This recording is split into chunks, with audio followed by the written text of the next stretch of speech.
te morís de espanto y casi miras como distinguido. Si cada tanto acunas en tu encanto y era tu mundo el ideal. Y su ideal, mi ideal, el de aquel se puede...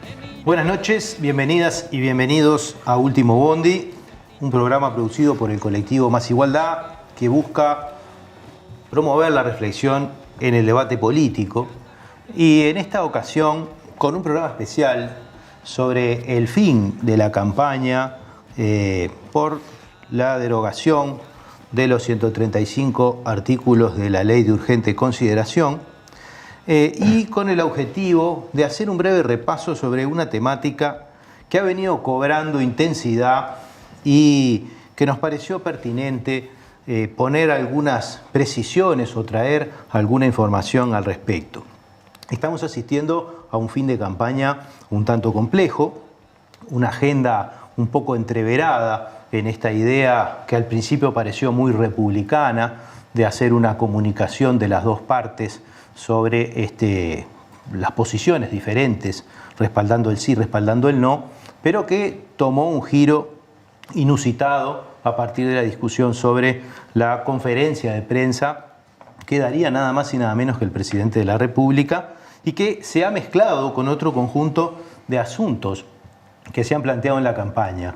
Una de ellas es el desplazamiento a la hora de debatir hacia una especie de lógica partidaria, plenamente partidaria, para un movimiento que ha tenido una raíz muy fuerte en la sociedad civil, en especial en lo que fue el proceso de recolección de firmas, ¿verdad? Y que se ha intentado, por lo menos desde uno de los sectores, de la parte del gobierno, enfocarlo como una discusión Frente Amplio versus Gobierno, ¿verdad? O algo parecido, algo aproximado.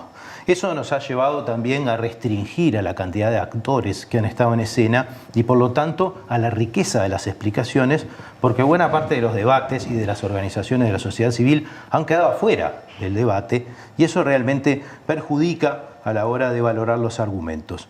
En función de eso hemos resuelto tomarnos esta idea de repasar en especial en este tópico que es el de seguridad, sobre el que queremos hacer un segundo programa, algunas ideas fuerza, y para ello trajimos dos invitados con perfiles bien distintos, pero que han estado en este tema por distintos motivos y que han venido un poco que vienen un poco a colación sobre el final de la campaña en términos de poder ilustrar sobre algunos contenidos que en especial han quedado depositados en los debates. Hoy nos acompaña el sociólogo Gustavo Leal, ya ha estado conversando con nosotros sobre este asunto, que fue también exdirector de Convivencia del Ministerio del Interior, y el doctor Juan Sereta, que es docente de la Facultad de Derecho y que ha tenido una actividad destacada en consultorios jurídicos de esta facultad, y que ha protagonizado también en estos días parte de estos debates sobre los que queremos hablar. En principio nos interesa dar cobertura a algunas preguntas que quedaron planteadas en esos debates y que nos parece que no llevan a clarificar los asuntos para que la población tenga una idea más o menos clara de qué estamos hablando cuando hablamos de seguridad y de los tópicos que involucra la Ley de Urgente Consideración.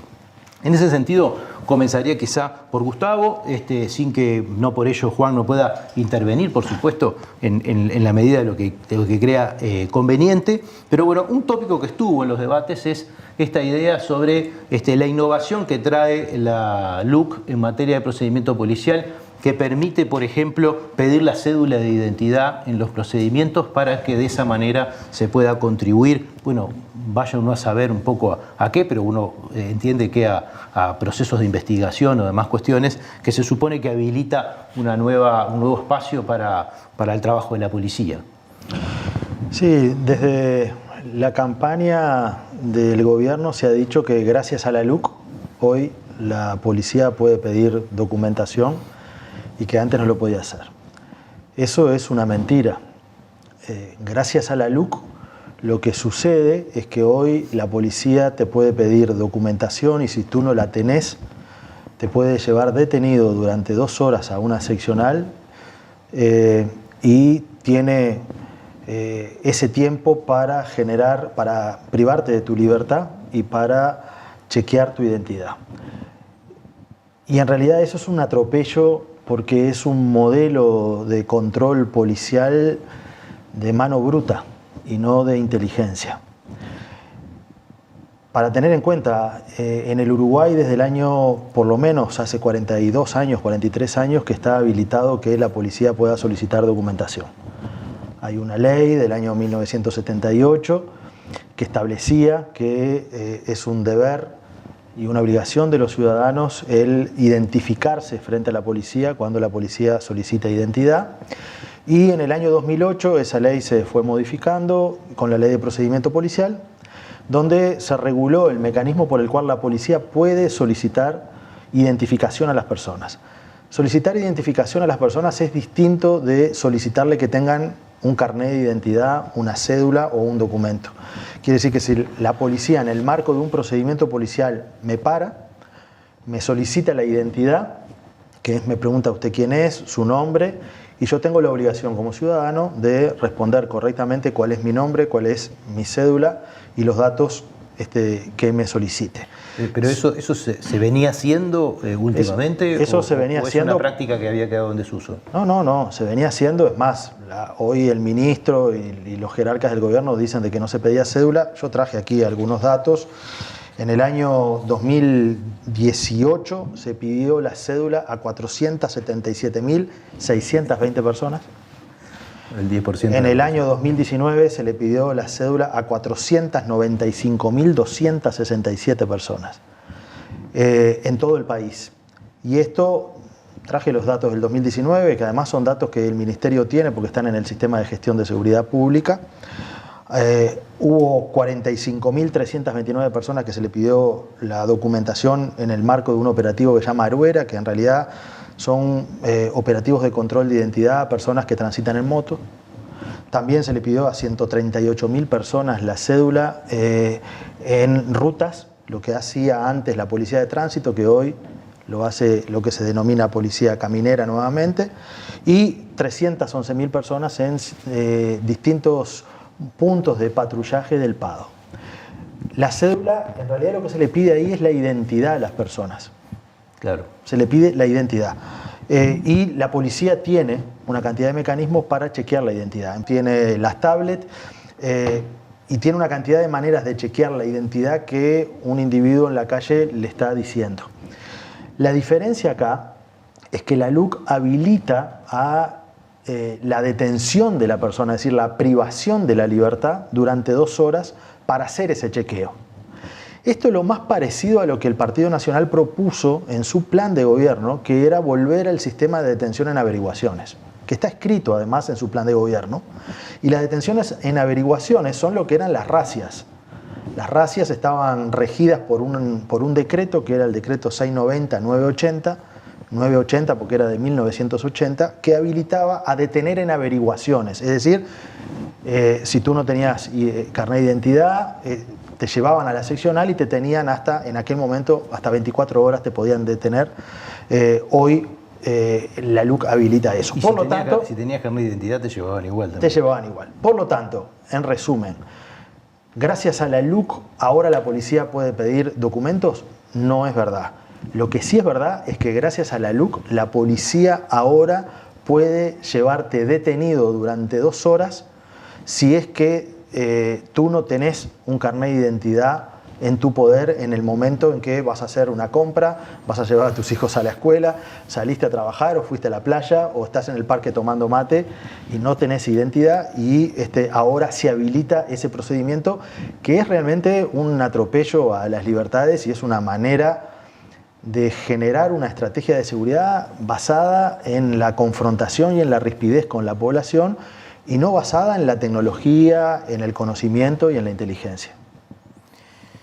Hablando de información, ¿no? Porque creo que acá, de la mano de la información y de la construcción de información, se ha entrado en otros tópicos del debate que me parecen interesantes.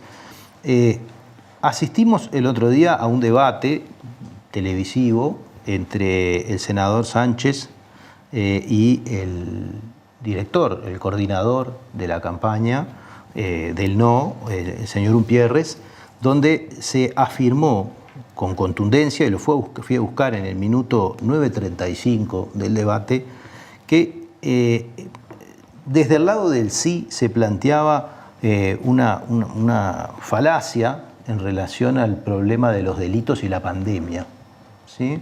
Y se afirmó con toda propiedad que mientras en el mundo los delitos aumentaban durante la pandemia, Uruguay constituía una excepción donde los delitos bajaban con la pandemia.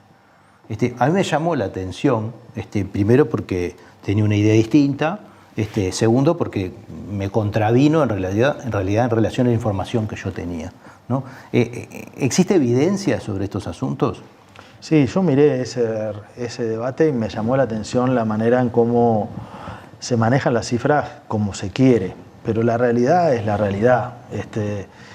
Y lo que el vocero del gobierno ahí decía es que gracias a la LUC han bajado los delitos y que la pandemia poco menos que no tuvo nada que ver en esa baja que ha sido gracias a la LUC. Y realmente no es verdad eso. Y se puede demostrar con los propios números del gobierno. Yo traje acá un par de gráficos que no sé si capaz que se ven, pero si no, los puedo mostrar así. Este es el de Rapiñas, me parece, pero que está bueno para verlo. ¿Qué es lo que muestra esto? Acá lo que nosotros tenemos es, por un lado, los 4 meses de gobierno de esta administración, desde marzo hasta junio del 2020, donde no había LUC. ¿Ok? Y acá lo que tenemos son los últimos 4 meses de gobierno actual, donde hay LUC. Entonces la lógica que el gobierno define es, gracias a la LUC bajaron los delitos. Al igual que dice, gracias a LUC podemos pedir documentos. Bueno, no es verdad. Porque gracias a la LUC, hoy, en el último cuatrimestre, nosotros tenemos un 15% más de rapiñas que en el cuatrimestre inicial de gobierno, donde no había LUC, pero sí había pandemia. Y son todos datos del gobierno. Y son todos datos del gobierno. Pero además, si comparamos lo mismo, en los homicidios, en los primeros 4 meses de gobierno, hubo un promedio de 76 homicidios, y en estos últimos 4 hay 86. Entonces, hay un 10% de aumento de homicidios también. Ellos dicen que gracias a la LUC bajaron los delitos, pero en realidad no bajaron los delitos. ¿Cuál es la diferencia entre los primeros 4 meses de gobierno que no había LUC y lo que hay ahora? Y la diferencia es que ahí estaba fuertemente instalada la pandemia. Entonces, si la LUC hubiera tenido algún efecto en la baja de los delitos, este gráfico que nosotros vemos acá, donde estos son los primeros 4 meses de gobierno sin pandemia, sin LUC, lo que tendría que suceder es que con LUC y luego de 20 meses de aplicación tendrían que haber bajado, pero no, subieron. ¿Por qué? Y subieron, en resumen, un 15% las rapiñas, un 10% los homicidios y un 2% los hurtos, si comparamos el primer cuatrimestre de gobierno con estos últimos 4 meses. Entonces, creo que lo que queda claro es que la LUC en realidad no vino a bajar los delitos. Hubo una baja de los delitos momentánea del registro de los delitos en el Uruguay por el tema de la pandemia, cosa que sucedió en todo el mundo. Y una vez que desde hace 4 o 5 meses ya comenzamos a transitar una normalidad cada vez más acentuada, normalidad en el sentido de que este año hubo carnaval después de 2 años, que volvió el cine, volvió el teatro, volvieron las clases presenciales, andamos más en ómnibus, trabajamos menos. Movilidad plena. Y casi plena, digamos, en algún caso puede haber, pero digamos que casi plena. Hubo Fiesta de la Patria Gaucha que se había suspendido, hubo semana digamos, carreras de ciclistas, correcaminatas que se habían suspendido. Entonces, me parece que lo que demuestran estos datos es que no es cierto que gracias a la LUC hayan bajado los delitos, porque en realidad la LUC no tiene ningún instrumento que permita mejorar la gestión policial ni la gestión de la seguridad en términos generales para combatir el delito. Agregando lo que decía Gustavo, desde el punto de vista, digamos, académico, hubo un estudio firmado, en el que participaron 36 académicos del mundo, entre ellos 2 uruguayos, Carlos Díaz y Nicolás Trachtenberg, donde lideró la Universidad de Cambridge, que demostró que en pandemia hubo una baja y se monitorizaron 27 ciudades de 23 países diferentes, incluida Montevideo. Durante pandemia hubo una baja del 37% de los delitos en esas distintas ciudades. Es una cuestión global, la pandemia es una cuestión global y el impacto que tuvo en los delitos también fue global. Pero aunque hubiera alguna duda, Montevideo estuvo incluida en el estudio, por lo tanto, estas son cifras de un estudio científico que cumple con el rigor del método científico y que da cuenta de las razones. Pero como decía Leal, yo tengo acá anotada una manifestación pública del ministro Larrañaga que decía: nosotros tenemos cifras claras que indican que en el primer semestre del 2020, en comparación con el 2019, bajaron los homicidios, los hurtos, la rapiña y la violencia de género. Y en el cuatrimestre marzo, abril, mayo y junio del 2020, que corresponde efectivamente a nuestro gobierno, bajaron también esos delitos contra el mismo cuatrimestre del 2019. Son los porcentajes de baja más importantes de los últimos 10 años, decía Larrañaga. Y esto lo decía el 2 de julio del 2020. La LUC entró en vigencia el 14 de julio del 2020. Así que es imposible que esta explicación, primero, no hay evidencia científica que respalde los dichos del gobierno, de la campaña por el no ahora, pero además ya se decía esto cuando la LUC ni siquiera existía. Creo que es muy fuerte este tema cuando uno recuerda la afirmación tan tajante y vehemente, ¿no? Nada más y nada menos que el del coordinador de la campaña del no, ¿no? En televisión abierta para todo el mundo, afirmando todo lo contrario, ¿no? Y planteando de que estos argumentos eran, como que dice, inventos, bueno, imaginería de quienes lo sostienen. Yo sospechaba que había evidencia en contrario, tenía algunas nociones y referencias, pero me parece que más que contundente lo que ustedes nos están trayendo en las dos cosas, ¿no? Siguiendo los números del gobierno o siguiendo los números de la academia, en ningún caso queda demostrado que la LUC haya hecho que bajara. Las propias intervenciones del gobierno alcanzan, ¿no? O sea, el archivo mostraría ya directamente, alcanzaría el archivo para responder las afirmaciones. Una cosa agregada que no recordaba esa cita del exministro Larrañaga, pero el exministro Larrañaga, si miramos este cuadro, se estaba refiriendo con que en este periodo que yo puse acá era el periodo donde él celebraba que era la baja histórica, que era el periodo sin LUC y el periodo plena pandemia. ¿Qué pasó 20 meses después de la aplicación de la LUC? Aumentó. Entonces, si sin LUC su gestión hubiera mejorado absolutamente todos los indicadores, con LUC lo que tendría que haber pasado es que tendría que haber bajado mucho más. Sí, eso justificaría. Yo te diría, en realidad, un razonamiento más simple. Si la pandemia no tuvo nada que ver, supongamos eso, estábamos mejor sin LUC. Claro, si la pandemia no tuvo nada que ver, la LUC aumentó los delitos. La LUC aumentó los delitos. Exactamente. ¿No? Entonces, ojalá que la pandemia haya tenido que ver por el bien del gobierno, no por la propia fundamentación. No, por el bien de todos, porque creo que los delitos nos afectan a todos. Nadie celebra que aumenten los delitos. Lo que pasa es que lo que no se puede celebrar es la mentira sistemática. Bueno, yo quería ir ahí un poco porque en esto, lo otro que apareció, y creo que eso en el debate contigo, de Santiago González, el hoy director de Convivencia del Ministerio del Interior, fue esta idea del respaldo a la policía, la confianza en la policía, ¿verdad? Esta idea de que, bueno, el problema es que ahora hay respaldo a la policía, el problema es quién confía o quién no confía en la policía, ¿no? Parecería que hay una parte de los uruguayos que quieren a la policía y otra parte de los uruguayos que no quieren a la policía, y la sociedad se divide entre los que quieren a la policía y los que no quieren a la policía, ¿no? Y además, si le damos una vuelta más a la argumentación, resulta que los que no quieren a la policía son de un partido político y los que quieren a la policía son de una coalición de partidos políticos. Exacto. Y como me parece que eso es en extremo ridículo, quería traer un poco esa discusión sobre cómo, de una manera ustedes o de otra, ustedes ven que se materializa el respaldo o no respaldo a la policía. Porque hablar de que uno respalda a la policía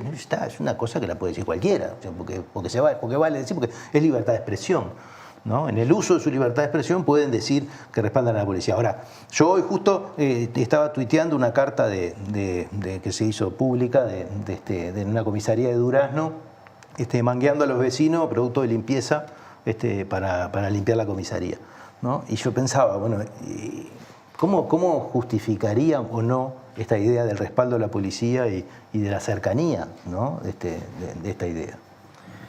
Mira, yo creo que el gobierno y las autoridades del Ministerio del Interior tienen el concepto que el respaldo a la policía es el respaldo de un hincha, que es el que arenga, el que habla y el que manda hacer, y que, como se definen hinchas además, el ministro ha dicho que él es un hincha de la policía, lo cual es un gravísimo error de cómo pararse. Pero ¿qué hace un hincha? Un hincha es pura pasión, es pura camiseta. Es el que grita en el estadio pensando que su grito y su arenga o su bandera grande va a hacer ganar un partido. Y piensa que él respalda a su cuadro gritando fuerte, hablando mal del juez, diciendo que tiene que entrar otro jugador, diciendo que los jugadores anteriores jugaban horrible. Eso es un hincha. Respaldar a un cuadro no es ser hincha, es tener buenos directores técnicos y buenos dirigentes que generen que el cuadro pueda entrenar correctamente en un lugar, que tenga agua caliente en el vestuario, que tenga buena alimentación, que tengan buena movilidad, es decir, que ese cuadro tenga condiciones básicas para poder jugar. Algo así como pasó con la selección uruguaya, que cuando vino Tavares dijo: acá hay que hacer un complejo de entrenamiento porque no puede ser que los jugadores vengan a entrenar a una canchita de barro o a el cantero de Avenida Italia. Entonces, el respaldo a las instituciones se da con temas materiales, y este ministerio y la LUC en general es como una gran loa en función del ser hincha. Yo respaldo a la policía porque yo le doy para adelante. Yo respaldo a la policía porque va y cual hincha le dice a la policía que la justicia está equivocada. Por ejemplo, como acaba de hacer ahora el ministro del Interior. Y creo que eso no es respaldar, eso es arengar. Hay una diferencia entre ser hincha y pensar que uno respalda y ser un director técnico o ser un buen dirigente. O un buen hincha. Y darle las condiciones materiales al cuadro, en este caso, para que las cosas funcionen.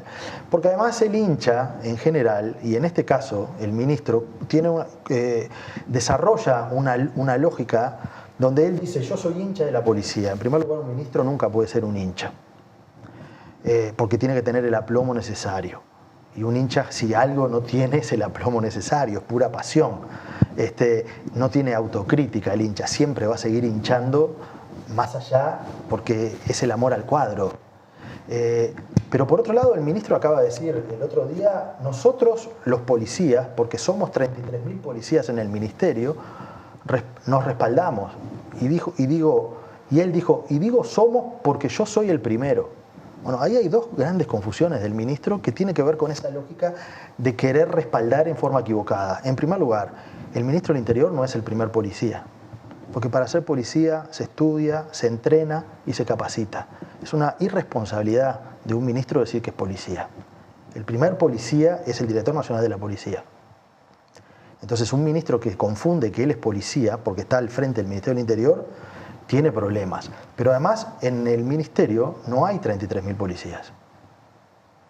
Hay 19.500. Y eso el ministro lo debería saber. Hay 33.000 funcionarios. Pero además de los policías ejecutivos, uno tiene los bomberos, tiene el personal del INR, que son civiles, tiene el personal del hospital policial. Entonces, ese grado de confusión es la lógica del hincha, que porque piensa que grita, arenga y siente, está respaldando. Y en realidad yo creo que está distorsionando muchísimo el profesionalismo de la policía. Porque, y termino, cuando una seccional, como lo que pasó hoy, la seccional 13 de Durazno, le pide a las organizaciones sociales de la zona, y lo publica incluso la radio G de Durazno, publica el comunicado de la seccional que está pidiendo. Yo lo traje acá. Está pidiendo paños de piso, perfumol, hipoclorito, escoba, jabón de tocador, alcohol en gel, papel higiénico y bolsas de residuos, y le pide la colaboración para que podamos cumplir mejor la tarea en nuestra dependencia. Si eso es respaldar a la policía, está bravo.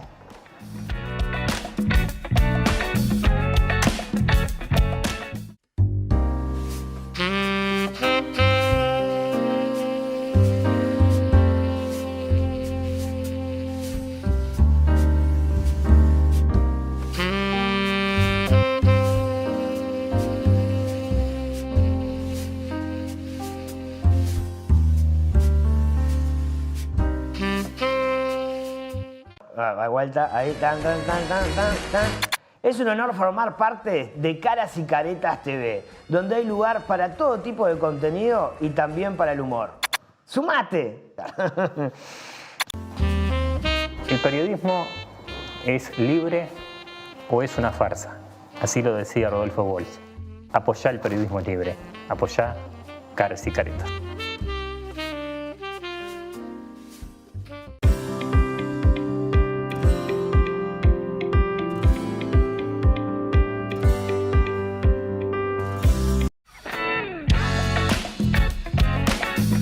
Bueno, la última pregunta, así ya te dejo un poco tranquilo. ¿Cayeron los delitos? Si bajaron los delitos. Sí. ¿Bajaron los delitos efectivamente? En pandemia, durante la pandemia, lo que hubo fue un descenso, sí, de algunos delitos, sobre todo contra la propiedad, porque bajó la movilidad y porque hubo menos gente en el Uruguay. Eso es un tema básico. Primero, el estudio que Juan planteaba recién es evidente. El estudio focaliza en Montevideo, pero en Montevideo tengamos en cuenta que ocurren el 85% de las rapiñas y el 70% de los hurtos. Por lo tanto, que focalice en Montevideo es muy importante, porque es donde está el grueso. Y ahí habían bajado. Entonces, lo que sucedió es que nosotros somos en Uruguay 3,5 millones de personas, pero ingresaban al país entre 3,5 millones y 4 millones de turistas, según los datos oficiales. Y lo que pasó es que durante 1 año y medio esa gente no entró. Entonces también ahí había menos gente. Cuando yo mido la cantidad de delitos está en función de la cantidad de gente que hay en una sociedad. Y hubo menos oportunidad de delito, porque las actividades nocturnas se suspendieron, porque la movilidad se retrasó. Y lo que estamos viendo ahora es en la televisión todos los días, de que desde septiembre, octubre del año pasado, donde empezó a aumentar la movilidad, la situación se ha complejizado. Y bueno, y el gobierno todavía piensa que con ese discurso de que respaldan a la policía, esa arenga de hincha le va a funcionar, pero creo que la realidad le está pasando por arriba. Muy bien. Juan, un montón de cosas que han surgido de estas, pero la primera es una inquietud que yo la traía un poco en la introducción. Hemos asistido a un debate que si uno lo hubiera pensado unos cuantos meses antes, hubiera dicho, acá vamos a ver a toda la sociedad debatiendo. Todos los que fueron al Parlamento y los recibieron durante 15 minutos en una comisión, porque no hubo más tiempo para recibirlo, porque había que recibir decenas y decenas de delegaciones en 70 días entre las dos cámaras, van a participar de un debate en la sociedad pero no pudo. Vos fuiste uno de los pocos agraciados. No hubo mucho espacio. No hubo mucho espacio. Hubo como una especie de desplazamiento hacia los partidos políticos, por decirlo de alguna manera, de esto. ¿Cómo se vive eso desde quien no está en el sistema político y tiene cosas para decir, que creo que yo no vas a poder representarlos a todos, pero de una manera o de otra? No, a mí me da pena porque en definitiva no podemos olvidar que no estamos frente a una elección, digamos, donde se van a votar representantes de los partidos políticos. Estamos frente a una instancia de democracia directa, como es el referéndum, donde justamente la gente de a pie cuestiona las normas que nuestro sistema político aprueba y tiene una oportunidad de decirle a los gobernantes, no estoy de acuerdo con esto no lo llevo, esto no me parece bueno. Esas oportunidades de democracia directa, que no son muy comunes en ningún sistema, porque no sería posible resolverlo así todo, son instancias muy valiosas para la gente. Entonces, que la sociedad civil, que en gran medida fue el motor de la recolección de las firmas, no participe del debate es una gran pena. Que esto se transforme en una contienda partidaria o una cuestión de partidos, a mi juicio le hace mucho mal al debate, primero por una razón de legitimidad en el debate, de participación de la gente. El referéndum es una instancia donde los de abajo cuestionan a los de arriba. Los de abajo, digo, la gente de a pie a los gobernantes, sean del partido que sean. Y muchas veces ese cuestionamiento es al sistema político. Porque las leyes, sienten que las leyes, como en este caso la LUC, no los representan, no representan sus valores. Entonces, por un lado me da pena que tengamos la ausencia de esa legitimidad que daría la voz de la gente que movió esto. Y en segundo lugar me da pena también porque creo que la sociedad civil tiene mucho para aportar. Muchas veces el sistema político vive en un mundo que es un tanto, a mí me parece, una burbuja, donde tiene su sistema de relacionamiento, que me parece perfecto, pero que a veces queda un poco aislado del sentir de la gente. Me parece que con los delitos pasa eso, ¿no? Vemos muchas gráficas, PowerPoint, todo fenómeno, pero vos hablás con la gente y todos los días se siente más insegura o siente que hay más delitos. Entonces, perder esa voz y perder también la voz de otros actores sociales con mucha representatividad, me da pena. Me da pena porque me parece que uno puede estar de acuerdo o no, pero enriquece en el debate. En especial en una ley que además toca tantos temas, ¿no? Porque la cantidad de actores sociales que se ven involucrados automáticamente con la construcción de la ley es gigantesca, ¿no? Entonces, sí, y además porque al ser una ley en el formato de urgente consideración y no ser monotemática, es decir, como decís tú, trata tantos temas, ya tiene un déficit en la calidad del debate por definición, ¿no? Bueno, ahí es donde quería ir. Hay un problema que se ha señalado y que no se quiere aceptar desde quienes sostienen el no, de la coalición de gobierno, sobre la calidad de la norma, ¿no? Sobre la calidad de lo que se ha legislado, que yo creo haber leído por ahí que reforma como 25 leyes y códigos, por lo menos, ¿no? de distinta entidad. No, y en algunos artículos jerarquía, con errores garrafales. Ya no estamos hablando de que filosóficamente uno coincida o no con la LUC, sino errores técnicos que son inadmisibles en cuanto a la calidad legislativa, ¿no? Bueno, vos ponías en el debate con González, ponías un poco este ejemplo, ¿no? de artículos que estaban mal escritos. De hecho, la tercera parte de la ley fue reescrita en el Parlamento porque venía peor escrita, ¿no? Pero dentro de lo que incluso llegó, hay muchos de ellos que no se sabe cómo se podrían aplicar y que en realidad perjudican. O se olvidaron de institutos enteros y pueden considerarse derogados. El caso de la legítima defensa, donde se ha puesto tanto ahínco en justificar ese tema, se olvidaron de la legítima defensa de terceros, que estuvo toda la vida en el Código Penal. Desde la ley 9155 tenemos la legítima defensa de terceros, la posibilidad de que yo ejerza la legítima defensa de un tercero, de alguien que no es mi familiar, ni soy yo la víctima, pero puedo ejercer la defensa de esa vulneración del derecho de ese tercero. Por ejemplo, como si tú ahora estuvieras siendo víctima de una agresión, yo podría defenderte.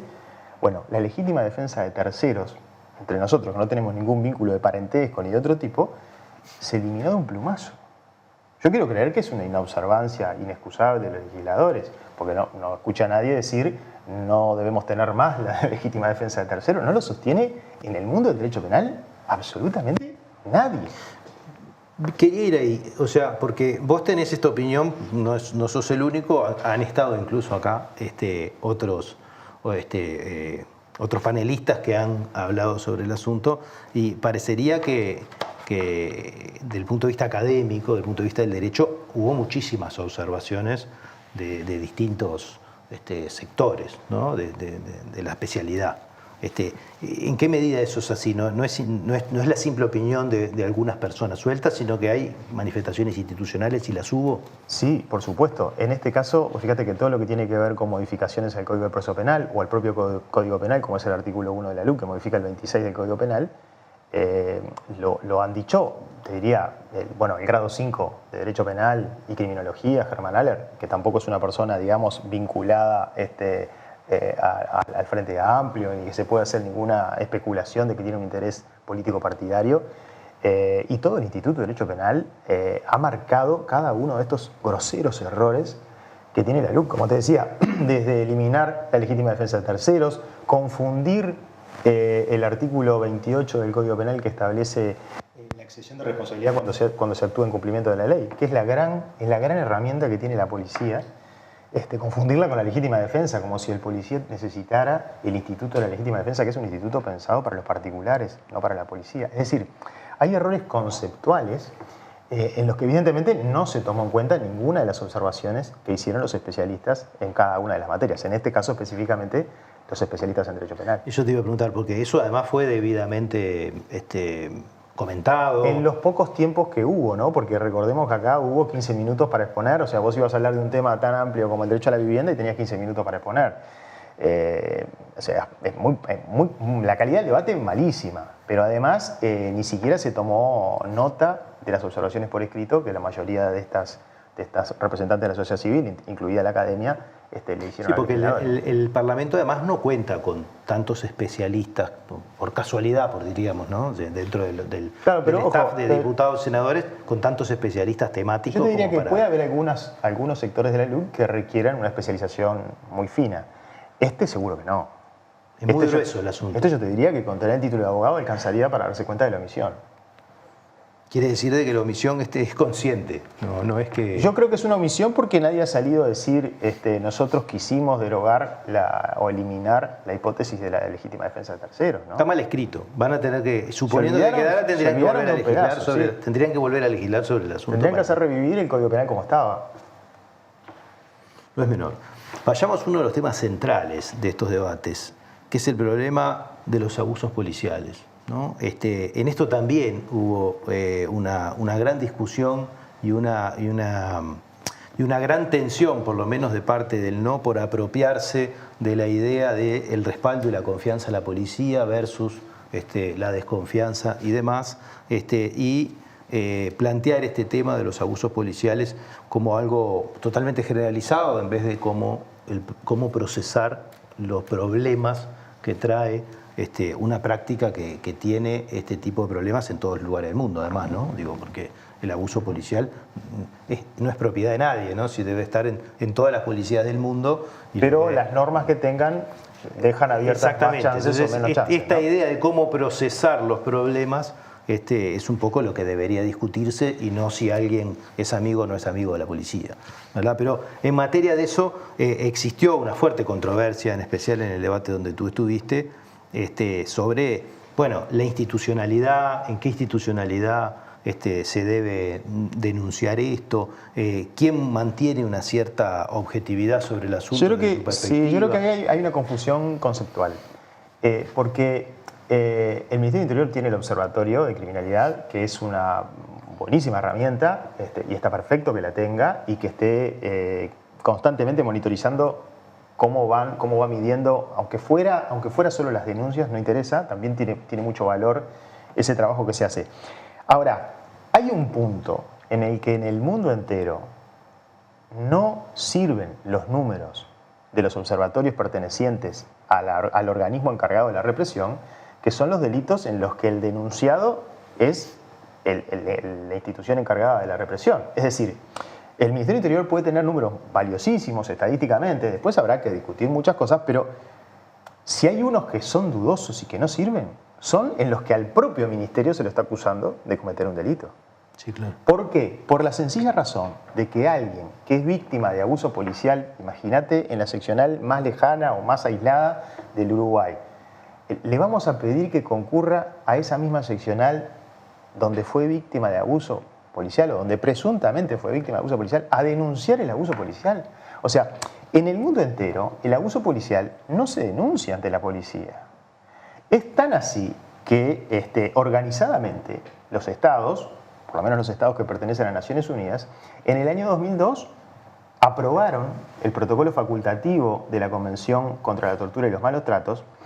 Recordemos que en materia de Naciones Unidas, del funcionamiento de Naciones Unidas, tenemos, los estados aprueban tratados que establecen derechos humanos, en este caso. Se aprobó el tratado sobre prevención de la tortura y los malos tratos, pero después es necesario que se establezca algún procedimiento para efectuar quejas o reclamos cuando los estados violan esas normas. Esas normas se denominan protocolos. En el 2002, como decía, se aprobó el protocolo de prevención de la tortura. Y en el 2006 entró en vigencia porque se necesitan 10 votos de 10 países que ratifiquen ese protocolo. Una vez que están los 10 votos, entra en vigencia. En el 2006 entró en vigencia el protocolo de prevención de la tortura. ¿Qué se decidió hacer a través de este protocolo?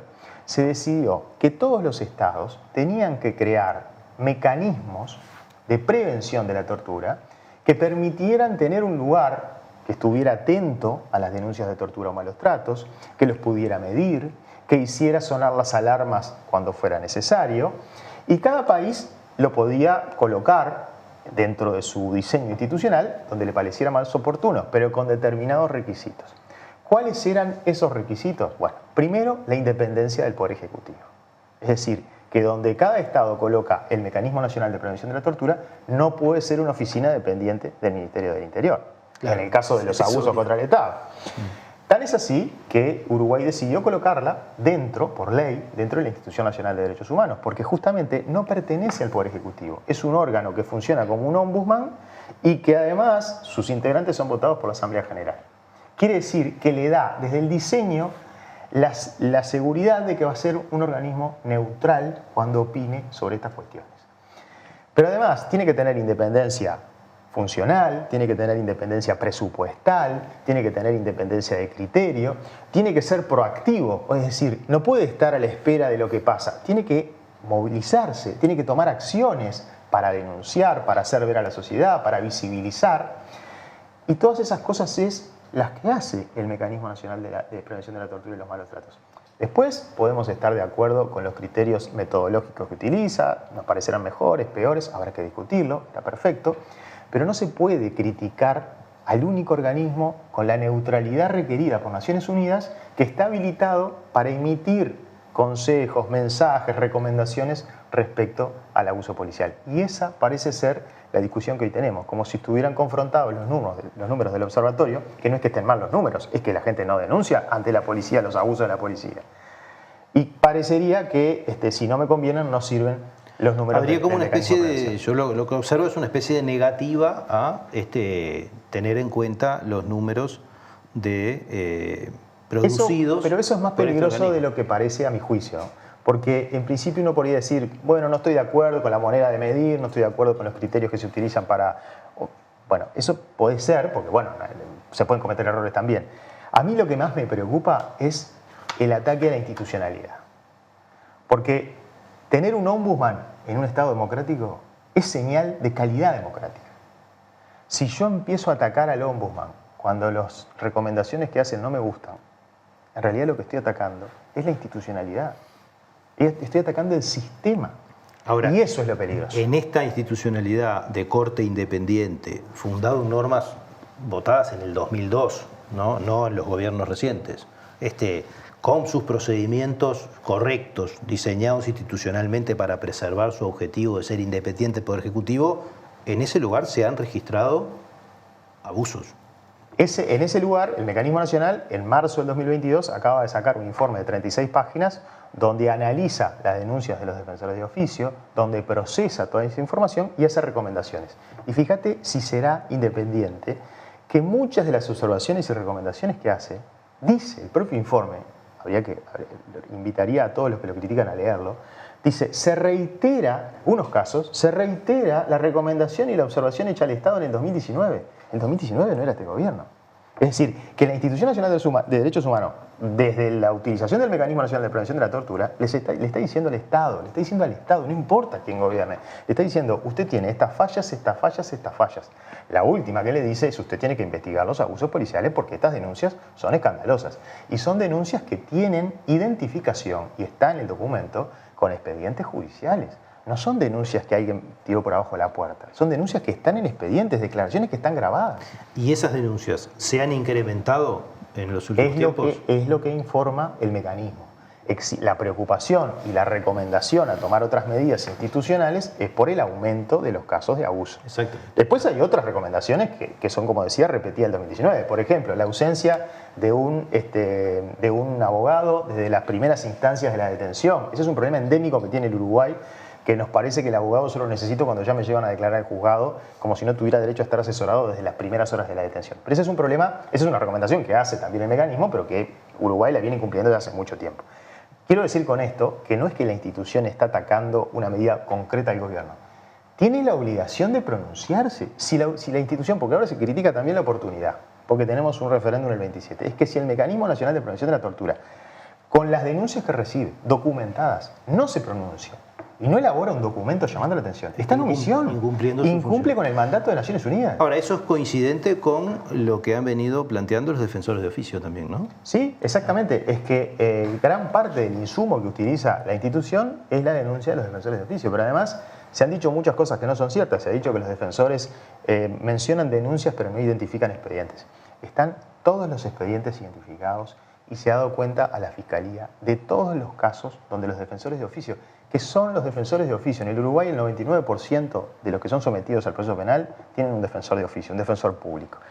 Los defensores públicos son los verdaderos testigos de cuando estas cosas ocurren, porque al único que le puede hablar esa persona que sufrió el abuso es a su defensor. En el caso que se anime, me animo a decirte esto, en el caso que se anime a confiar en su defensor, porque muchas veces, muchas de las personas que son habitualmente sometidas al proceso penal ven al defensor como parte también del sistema penal y muchos no creen ni siquiera en su propio defensor. Pero acá tenemos denuncias concretas, pero además denuncias concretas con pruebas. Estamos hablando de gente, está relatado en el informe de la institución, de gente que tiene fractura de costillas cuando fue detenido, que tiene perforación de un tímpano cuando fue detenido. Es decir, hay certificados de técnicos forenses, del Instituto Técnico Forense, que demuestran eso. No son aseveraciones, me lo dijo. Me lo dijo y además está respaldado. Gustavo, policías buenos y policías malos. Pero esa es una falsa dicotomía, me parece. Creo que en la sociedad lo que nosotros tenemos que discutir es qué modelo de seguridad queremos y qué modelo de policía queremos. Creo que los que estamos objetando estos artículos queremos un modelo de seguridad que sea público, que sea estatal y que sea profesional.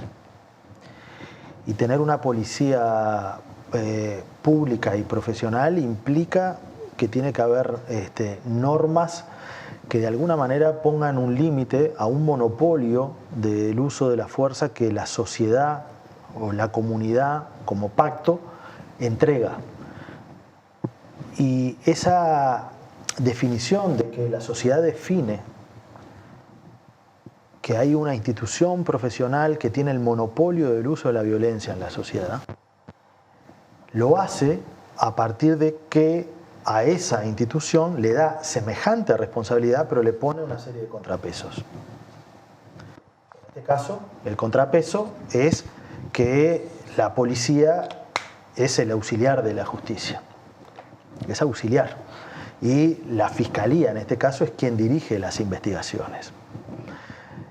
Aquí estamos entrando y hemos entrado en estas últimas semanas en un nivel de confusión por parte del ministro del Interior enorme, que además de querer ser hincha de la policía, ahora dice que él es socio de la justicia. Y eso implica, ya es muy grave que diga eso, porque no tiene, tan grave como decir que hay 33.000 policías en el ministerio y hay 19.500 policías ejecutivos, pero decir que él es socio, cuando está cuestionando a la propia justicia, implica que no tiene claro que la policía está bajo el mando de las directivas del fiscal para investigar. Entonces no es socio, es dependiente, tiene una línea jerárquica con la fiscalía. El fiscal es el que ordena la investigación y es el que dirige la investigación. Por eso creo que la imagen de este respaldo verbal que permanentemente hace el ministerio con la policía es porque está usando políticamente la policía. Este es un gobierno y un ministro que usa políticamente a la policía para beneficios electorales. Y es terrible, porque un organismo como la policía, que es un organismo profesional del Estado, no puede ser utilizado como un botín político. Entonces, permanentemente están queriendo arengar que quien no respalda a la policía como ellos es prodelincuente. Eso, dicho desde un ministro, es instalar una grieta en la sociedad que es inadmisible. Porque yo no respaldo a una policía que se desborde, pero respaldo la existencia de la policía. Pero que no respalde a una policía que se desborde no quiere decir que esté a favor de los delincuentes, porque esa dicotomía, en todo caso, que se haga cargo de él. Yo estoy a favor de una policía profesional, a la cual la gente le tenga confianza. Entonces, creo que en la policía hay mucho malestar también, mucho malestar en la policía por este uso que las autoridades políticas de este gobierno hacen de la policía, tratando de ponerlos a ellos como enfrentados o no a determinados sectores de la sociedad. Claro, porque esto tiene un ida y vuelta, porque mañana, si le va mal al gobierno en materia de seguridad, la culpa es de la policía.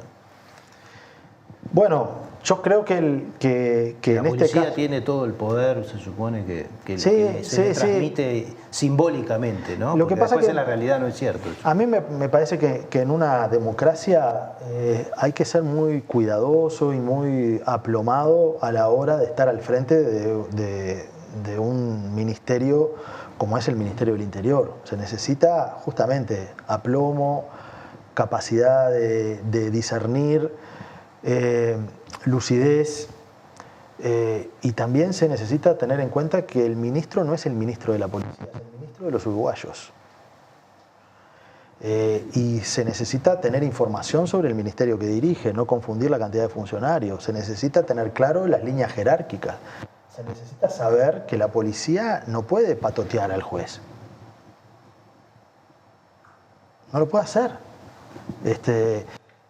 Y un ministro que, en otro contexto, un ministro que haga eso tendría que haber renunciado hace rato. Lo que pasa es que momentáneamente hay mayorías parlamentarias en la coalición que lo respaldan. Pero bueno, faltan 3 años todavía. Juan, hoy el ex jefe, el ex director de la policía del gobierno anterior decía en unas entrevistas que desde el punto de vista policial y de las herramientas que estaban en juego, no parecía que esta ley diera mejores herramientas a la policía para combatir el delito y que capaz que tenía un perfil más social, incluso estas innovaciones que traía la ley de urgente consideración, donde policializaban algunos otros asuntos sociales, ¿no? El problema de las huelgas, los piquetes, la interpretación que se transfiere a la policía sobre el eventual agravio, ¿no? O demás cuestiones. ¿Qué reflexión merece desde la técnica del derecho este asunto? Bueno, yo creo que al contrario de lo que se pretende hacer ver, no hay herramientas que mejoren la situación de la policía, sino que sucede lo contrario. Vemos una ampliación del rango de la utilización de mecanismos por los particulares, como es la legítima defensa para la protección de bienes de contenido patrimonial, pudiendo incluso afectar otros derechos que en la Constitución están por encima de la propiedad, en el entendido de que con la LUC se consideraría legítima defensa poder agredir o afectar la integridad física o la vida de alguien para defender un bien de contenido patrimonial. Es decir, eso es una señal muy clara de que la seguridad va a depender más de lo que hagamos los particulares, de lo que haga la policía.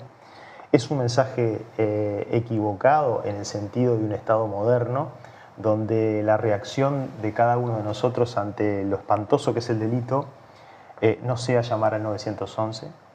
Cualquier reacción distinta a llamar al 911 es un retroceso en la calidad del Estado que tenemos. Y en la LUC se aumentan las posibilidades para que los particulares sean los que tengan que hacer frente a situaciones de delito o situaciones violentas.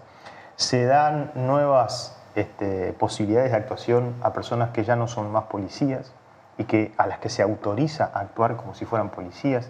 Es decir, yo lo que veo es todo en contra de la policía, por lo menos de la policía a la que yo, el modelo de policía que yo anhelo, ¿no? Una policía y competente, como decía Gustavo. Claro, y yo te agregaría algo más, hasta joven te diría, moderna. No donde aquellos que ya se retiraron de la fuerza sobre sus manos pese, por mejor intencionadas que sean, pese la seguridad de las personas. Pero además Todo eso con una afectación de las garantías, con una generación de desconfianza, al contrario de lo que se dice en esa arenga que decía Gustavo, una generación de desconfianza, porque vos fíjate que si ahora, ante la ocurrencia de un hecho aparentemente delictivo, el que va a aparecer para actuar como si fuera un policía es una persona de particular que tiene porte de arma y que es un retirado, pero yo no tengo cómo saber que es un retirado porque ni se baja un patrullero, ni tiene un uniforme, etcétera, etcétera. Todo eso es un mensaje pésimo. Y si además, desde el punto de vista técnico, cometemos errores como confundir la eximente responsabilidad por cumplimiento de la ley con la legítima defensa, bueno, todo se complica, se le hace creer además con ese discurso a la policía que ahora tiene más herramientas cuando tiene menos herramientas y además las que tiene son de peor calidad. Bueno, estimados, creo que se han dicho muchas cosas y se han contestado, no sé si todas, porque son muchas las cosas que se han dicho en esta campaña que realmente ameritan una reflexión, profundidad, información. Pero bueno, esperamos haber contribuido por lo menos a desasnar sobre algunos asuntos de último momento que se fueron precipitando en esta suerte de debates sesgados, ¿verdad? Con casi solo políticos convidados, con un pedazo de la sociedad civil y por lo tanto de toda su expertise en un montón de temas al margen, ¿verdad? Como siempre a la carrera y también con estas otras maniobras de último momento del uso de los minutos en los grandes medios y demás, con accesos diferenciales. Bueno, el republicanismo herido nos convoca a seguir pensando y trabajando en esto. Les agradezco. ¿Sabes qué? Sí. Me gustaría simplemente decir, porque hay una cuestión que me duele mucho cuando se miente en la campaña, y en un artículo específico de la LUC se habla como que a partir de la LUC no habrá más libertad anticipada para aquellos que cometieron delitos de índole sexual. Y eso es falso. Es decir, la LUC no está eliminando la libertad anticipada para quienes cometieron delitos sexuales. Eso lo estableció el artículo 10 de la ley 19.653, que amplió... La derogación, decís. Claro. Se está diciendo que es la LUC la que permite... Que quienes que promueven no haya... el sí, lo hago sencillo como se dice en el barrio, los que promueven el sí van a eliminar el registro de violadores y van a dejar libres a los violadores y demás. Eso es lo que dicen en el barrio. Sí, y que a partir de la LUC no va a haber más libertad anticipada para los que cometieron delitos sexuales. No hay libertad anticipada para los que cometieron delitos sexuales desde el año 2018, porque se modificó el 301, se creó el 301 bis del Código Procesal Penal, y desde ese momento no lo Nada tiene que ver con la LUC. Nada tiene que ver con la LUC. Muy pertinente la aclaración. Muchas Por gracias. nada. Bueno, nos despedimos en este programa especial sobre la recta final del proceso, ¿no?, por la derogación de estos 135 artículos de la Ley de Urgente Consideración. Muchas gracias a ustedes y a los que nos están mirando, a los que nos vayan a ver, y nos vemos en la próxima propuesta de Último Bondi.